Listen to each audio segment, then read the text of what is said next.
April 3rd, 2022, Miami, Florida. A luxury high-rise apartment in the Edgewater neighborhood. A 911 call comes in. A woman's voice, frantic. Her boyfriend has been injured. By the time first responders arrive, 27-year-old Christian Obumseli is in critical condition. He won't survive. The woman with him is Courtney Clenney, a social media influencer with over 2 million Instagram followers. She goes by the name Courtney Taylor online. She's blonde, beautiful, and successful on OnlyFans, where she makes millions creating content. She tells police she did it, but she says it was self-defense. She says he pushed her, threw her to the ground, and she grabbed a knife and threw it at him from 10 feet away. Here's the problem. The medical examiner will later determine that the injury couldn't have come from a thrown knife. And this is just the beginning of a story that will expose a toxic relationship, raise questions about privilege and race, and leave a family demanding justice for a son who will never come home. This is accused. And this is the Courtney Clenney case. Before April 3rd, 2022, Courtney Clenney was living what looked like the American dream. Born and raised in Texas, she moved through life with the kind of confidence that attracts followers. And she had a lot of them. Over 2 million on Instagram. She posted fitness content, lifestyle photos, the kind of perfectly filtered images that make people double tap without thinking.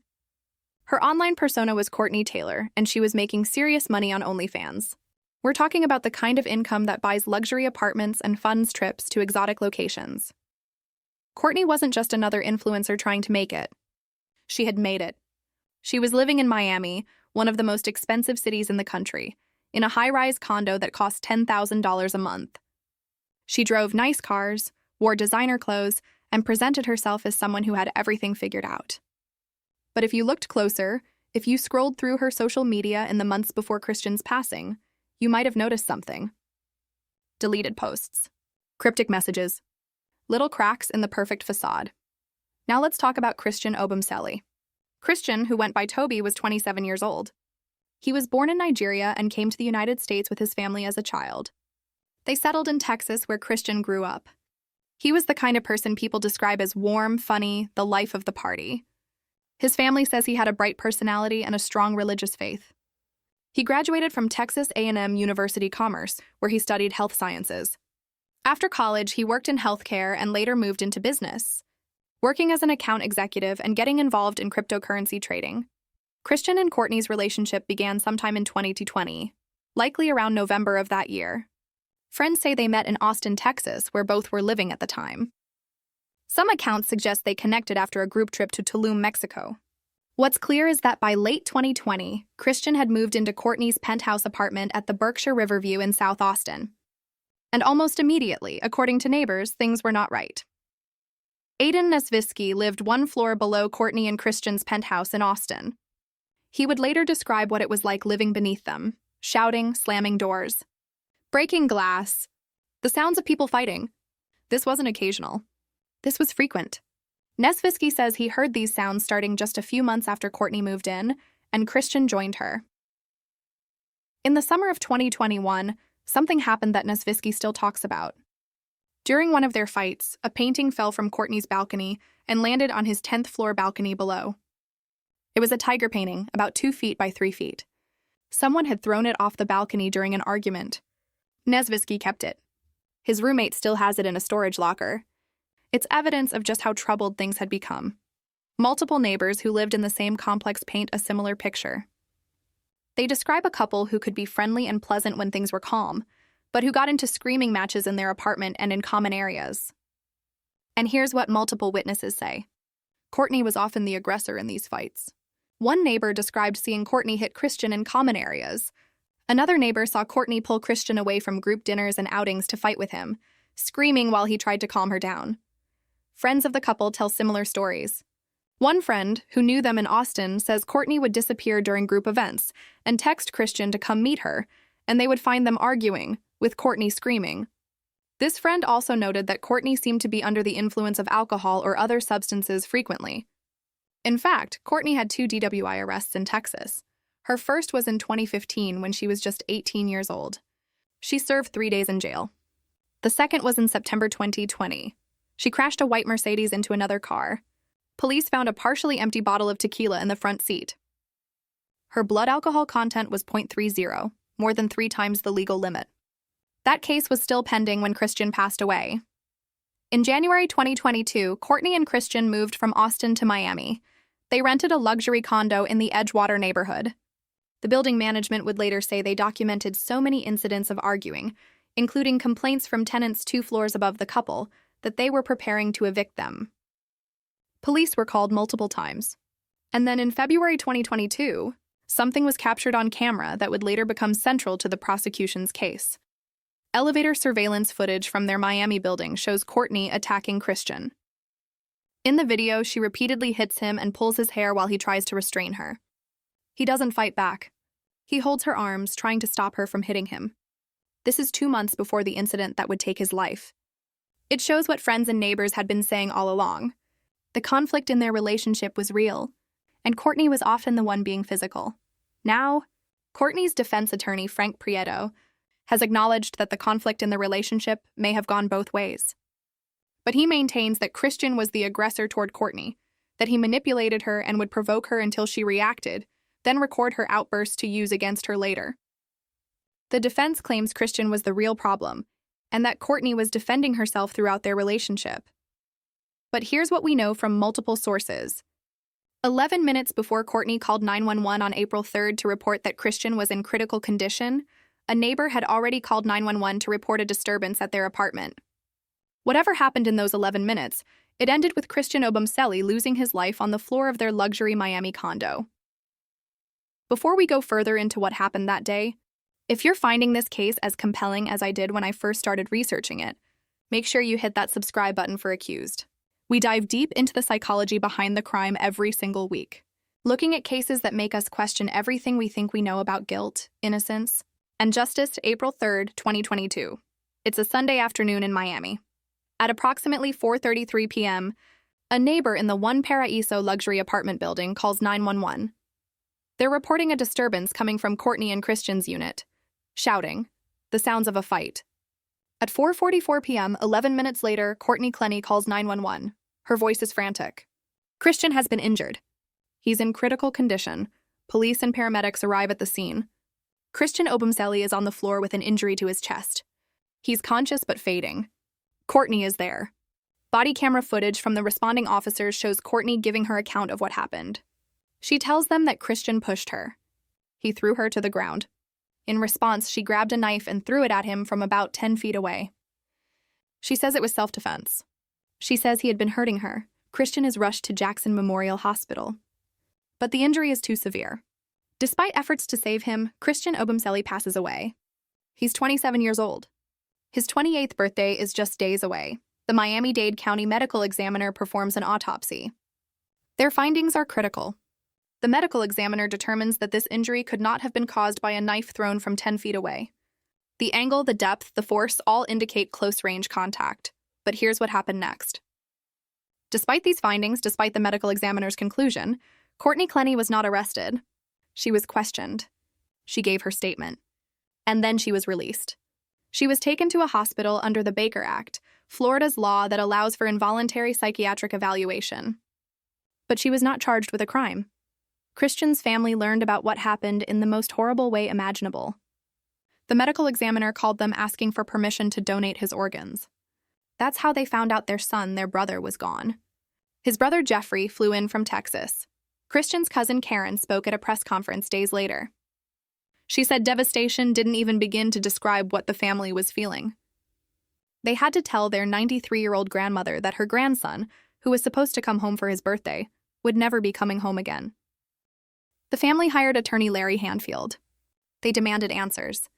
They wanted to know why Courtney hadn't been arrested. They believed she was responsible and they wanted justice. But for 4 months, no arrest came. In those 4 months between Christian's passing and Courtney's arrest, a lot happened. Courtney left Miami. She went to Austin, Texas, to be near her parents, Kim and Deborah Clenney, who lived in Bee Cave. And then, in June 2022, just 2 months after Christian passed away, Courtney did something that raised a lot of eyebrows. She bought a house. Not just any house. A luxury 4-bedroom, 4-bathroom home in Austin down the road from her parents. The listing price was $1.15 million. She paid for it with money from her OnlyFans career. Think about that for a moment. A woman whose boyfriend just passed away, a woman who admitted to what happened, a woman under investigation, goes out and buys $1 million house.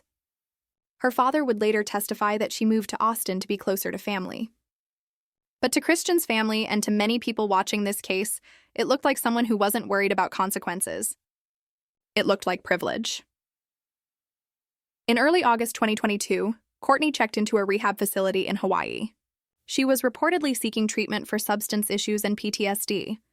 And on August 10, 2022, 4 months after Christian's passing, Miami-Dade State Attorney Catherine Fernandez-Rundle announced that Courtney Clenney had been arrested and charged with second-degree murder. She was arrested in Hawaii and later extradited to Florida. At a press conference, Fernandez-Rundle characterized Christian's passing as the culmination of a tempestuous and combative relationship that began in November 2020.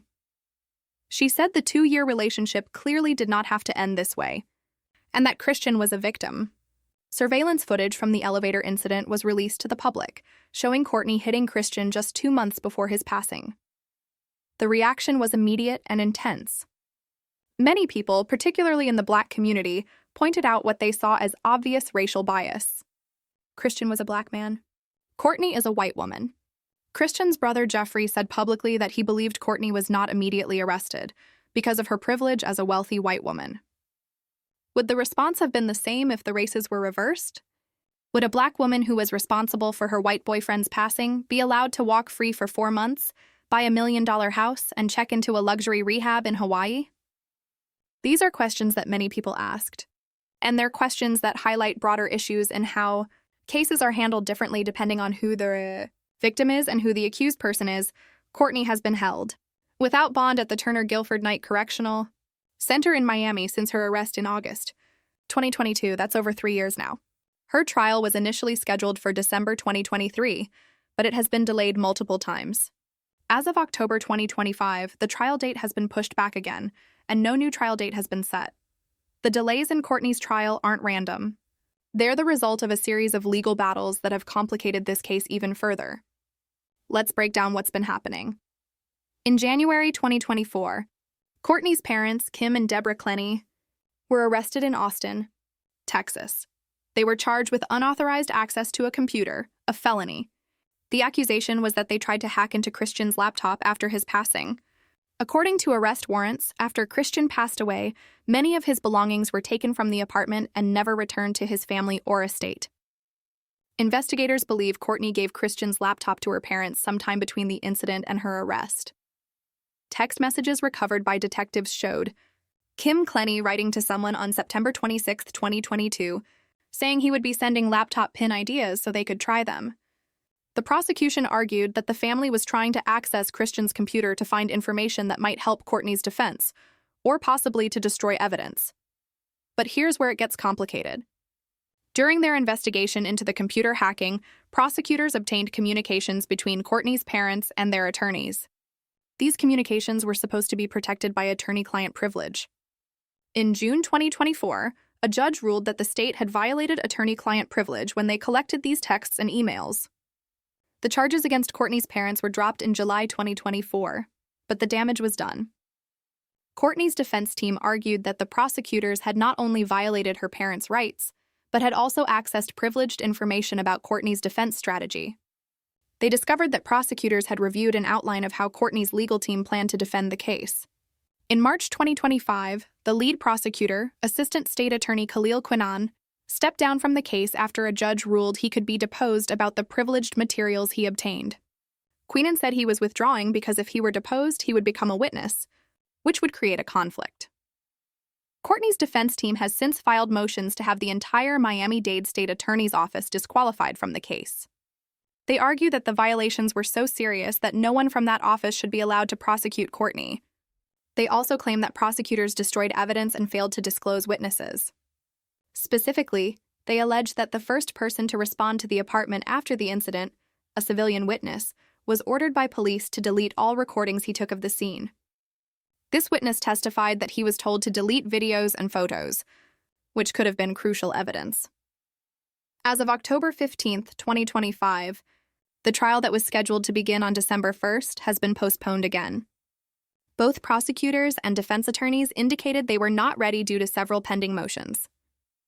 The judge set a December 5th deadline for responses to those motions. No new trial date has been scheduled. A hearing to reconsider Courtney's bond is set for November 4th, though prosecutors argue there's no new evidence that she's not a flight risk or a danger to others. So what is Courtney's defense? Her attorney, Frank Prieto, has been consistent from the beginning. He says this is a case of self-defense. He claims Christian was the aggressor in the relationship, that he would manipulate and provoke Courtney, and that she was defending herself when the incident occurred. The defense strategy includes using claims of being in an abusive relationship as part of their argument. They claim Christian would mentally manipulate Courtney, provoking her until she reacted in a heated argument. They say he would record these arguments and threaten to show them to friends and family. The defense characterizes this as gaslighting and mental manipulation on top of physical aggression. To support the claim that Courtney could have thrown the knife from a distance, the defense hired experts to conduct tests. They threw knives at targets to see if a thrown knife could cause the kind of injury Christian suffered. The defense claims their tests show it's possible. But remember, the medical examiner has already determined that the injury was caused by close-range contact, not a thrown knife. The prosecution's case is built on several key pieces of evidence. First, there's the medical examiner's autopsy report, which contradicts Courtney's claim that she threw the knife. Second, there's the elevator surveillance footage showing Courtney attacking Christian 2 months before his passing, which establishes a pattern of her being physically aggressive toward him. Third, there are the multiple witness accounts from neighbors, friends, and building management documenting the conflict in their relationship, with Courtney frequently identified as the aggressor. Then there are the logistics of the day itself. Remember, a neighbor called 911 11 minutes before Courtney did. What happened in those 11 minutes? Why the delay in calling for help if this was truly self-defense? The prosecution also points to Courtney's behavior after Christian's passing. The fact that she bought $1 million house 2 months later. The fact that she went to Hawaii. The fact that her family tried to access Christian's computer. These actions, prosecutors argue, are not consistent with someone who is defending herself. They're consistent with someone who knows they did something wrong and is trying to cover it up. Courtney's attorney has pushed back against the release of certain evidence, particularly explicit material from her OnlyFans account. Prieto argued in court filings that most or all of the adult content is irrelevant to the state's case. He wrote that Courtney should be judged by admissible evidence, not on her lifestyle choices. The judge has ruled that the explicit content will not be kept secret, meaning it could potentially be used at trial. Beyond the legal arguments and the evidence, this case raises larger questions that we need to talk about. The first is about relationship conflict and who we believe when someone claims to be a victim. Christian's family and friends paint a picture of him as kind, soft-spoken, someone who tried to de-escalate conflicts. Multiple witnesses describe Courtney as the physical aggressor, but Courtney's defense paints Christian as a manipulative person who provoked her and recorded her reactions to use against her. The truth is, relationship conflict is complicated. It can be mutual. It can escalate. Both people can be victims and aggressors at different times. But in this case, one person has passed away and one person is alive to tell their version of events. Christian can't defend himself. He can't explain what happened in those final moments. We only have Courtney's word, and the physical evidence tells a different story than the one she's telling. The second question is about privilege and how it intersects with race, gender, and wealth in our criminal justice system. Would a Black woman who was responsible for her white boyfriend's passing be treated the same way Courtney was treated? Would she have been released at the scene? Would she have been able to buy $1 million house and check into rehab in Hawaii before being arrested 4 months later? Many people who have followed this case say no. They say Courtney received preferential treatment because she's white, wealthy, and conventionally attractive. That's a conversation we need to have as a society, even if it makes us uncomfortable. The third question is about social media and the personas we create online. Courtney built an empire on her image. She sold a version of herself to millions of people. Beautiful, confident, living the dream. But behind closed doors, according to neighbors and witnesses, there was chaos. There was conflict. There were problems.